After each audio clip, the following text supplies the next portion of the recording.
Hello friends, blog का आज शुरुआत कर रही हूँ मैं। और टाइम हो रहा है अभी 2:20 हो रहे हैं। तो आज मैं फ़र्स्ट टाइम इस मशीन पे स्टार्ट कर रही हूँ सूट बनाना। और सूट मैंने रात को कट किया था, कल मैंने सिर्फ कान्हा जी की ड्रेस बनाई थी। तो मैं देख के बताऊँगी आपको कि कितना टाइम लगेगा और मुझे इसका एक्सपीरियंस कैसा मिला है।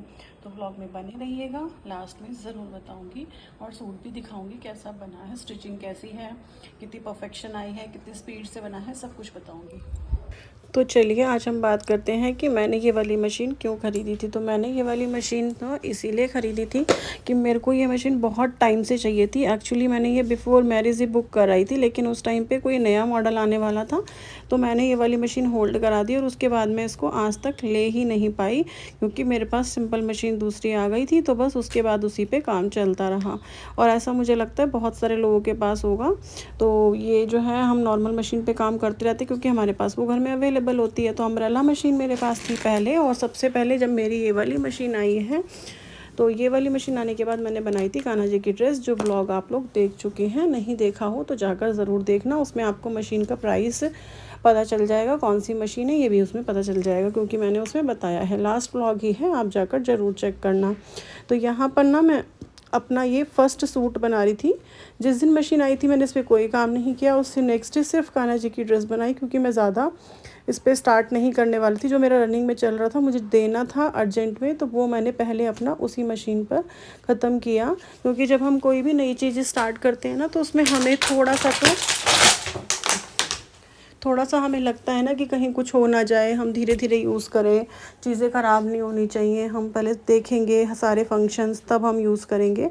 तो उन सब चीज़ों को सोच के ही मैंने एक दिन पूरा ले लिया अपना और अपनी पुरानी मशीन पर ही काम किया। फिर उस शाम के टाइम पे बनाया था मैंने इसमें कान्हा जी की ड्रेस, जो मैंने वस्त्र आपको नेक्स्ट वीडियो में दिखाए भी हैं कि वो कैसे लग रहे थे, आपने जाकर ज़रूर देख लेना। अब यहाँ मैंने स्टार्ट किया अपना फ़र्स्ट सूट बनाना, जैसा कि मैंने आपको स्टार्टिंग में ही बताया। कॉटन का सूट है ये वाला, और मैंने इसको टाइमर लगाकर ही बनाना स्टार्ट किया था। एक्चुअली बहुत सारी चीज़ें ऐसी होती हैं कि मैं अपना जो है चला लेती हूँ लाइव, तो मुझे पता चल जाता है कि हाँ मेरा परफेक्ट बिल्कुल कितना टाइम हुआ था, क्योंकि अलार्म लगा के भी कई बार अलार्म बंद कर देते हैं। तो अगर मेरी लाइव चलती है तो पता ही चल जाता है कि हाँ इतना टाइम बिल्कुल लगा था। तो यहाँ पर मैं अपना बना रही थी सूट और लाइव भी चल रही थी अपनी, तो दोनों चीज़ें एक साथ हो रही थी। और मुझे इस सूट में जो लगा था, कुर्ता बनाने में टाइम लगा था, वो अप्रॉक्सीमेटली उतना ही लगा जितना मेरे को नॉर्मल मशीन में लगता है, क्योंकि जो इसकी स्पीड थी वो बहुत ही कम मैंने करके रखा था, क्योंकि ये फ़र्स्ट सूट था, इसलिए मैंने बिल्कुल नॉर्मल स्पीड के साथ इस सूट को कंप्लीट किया है। पहली बार बनाने के हिसाब से बहुत अच्छा फ़ील हो रहा था, क्योंकि आवाज़ तो बिल्कुल थी ही नहीं, ऐसा लग ही नहीं रहा था कि मैं मशीन के सामने बिल्कुल बैठ के अपना काम जो है वो कर रही हूँ। बिल्कुल ऐसा फ़ील नहीं हुआ। जब आपको मतलब आपको मान के चलिए कि 100 टाइम्स की आवाज़ मिलेगी और उसमें सिर्फ 10 टाइम्स की आवाज़ रह जाएगी, तो वो 90% जो ख़त्म होता है ना, वो आपके लिए बहुत ही ज़्यादा जो है वो ऐसा लगता है कि आप बिल्कुल शांति में आ गए हो। ये मशीन लेने के बाद मैंने ऐसा महसूस किया। तो ये देखो, ये वीडियो जो है ना मेरा बेटा शूट कर रहा था, इसलिए बार बार ना, छोटा है तो हाथ हिलाते हिलाते इधर उधर पूरी वीडियो को उसने कवर किया कि मैं पूरी चीज़ों को कवर कर दूँ, तो इसलिए वो थोड़ा हिलाता ही रहता है। तो वीडियो को छोड़ दीजिएगा, उसकी क्वालिटी पे ध्यान नहीं दीजिएगा, सिर्फ मेरी बातों पे ध्यान दीजिएगा, क्योंकि इस जो वीडियो में बताने का मकसद है वो यही है कि आपको ये वाली मशीन क्यों लेनी चाहिए। एक्चुअली में क्या होता है, हम मिडिल क्लास जितने भी लोग होते हैं ना, वो ये सोचते हैं कि दूसरे के पास ये चीज़ है तो वो ज़्यादा अच्छी ही होगी, तभी वो ज़्यादा अच्छा काम कर पा रहा है। या आप किसी के चैनल को भी देखेंगे और उसके पास ज़्यादा सब्सक्राइबर हैं, उसकी वीडियो को ज़्यादा वॉच किया जा रहा है, या व्हाटएवर कुछ भी है, तो आप यही सोचेंगे कि यार इसके पास तो ये चीज़ है, मेरे पास ये चीज़ नहीं है, इसीलिए ऐसा नहीं होता।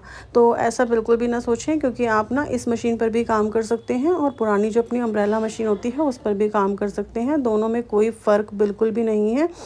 सिर्फ से सिर्फ इसमें जो है, जो मैंने नोटिस किया है, वो सिर्फ एक आवाज़ का फ़र्क है, बाकी जो है स्पीड का फ़र्क है।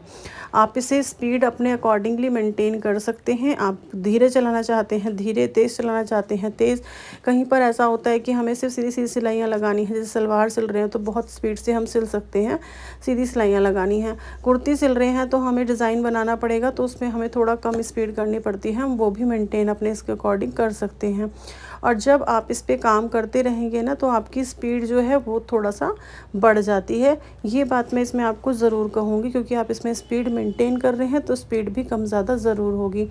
मैंने तो ये फ़र्स्ट सूट स्टिच किया है, इसलिए मैंने उतना ही टाइम लगाया जितना मैं हर सूट में लगाती थी अपनी अम्ब्रेला मशीन के हिसाब से। बट अगर मैं इस पर रेगुलर काम करूँगी तो मे भी कि मेरी स्पीड जो है वो अच्छी हो जाएगी। रेडी, तो ये देखो कैसा बना है।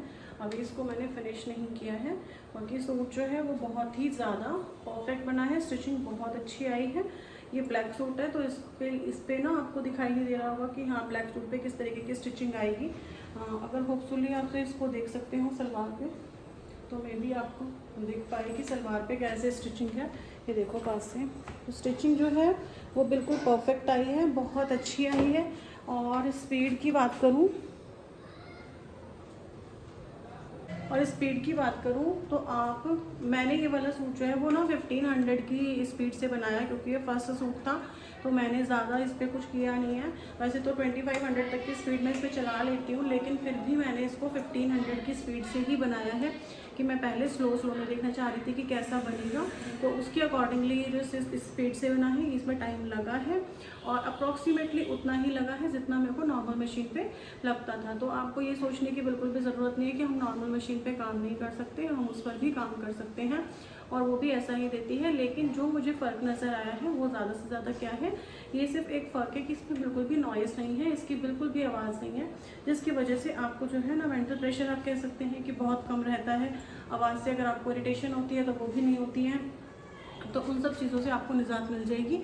अगर आपको अच्छी लगती है ये मशीन तो आप ज़रूर इसको बाय कर सकते हैं। Thank you so much for watching this videos. Bye bye.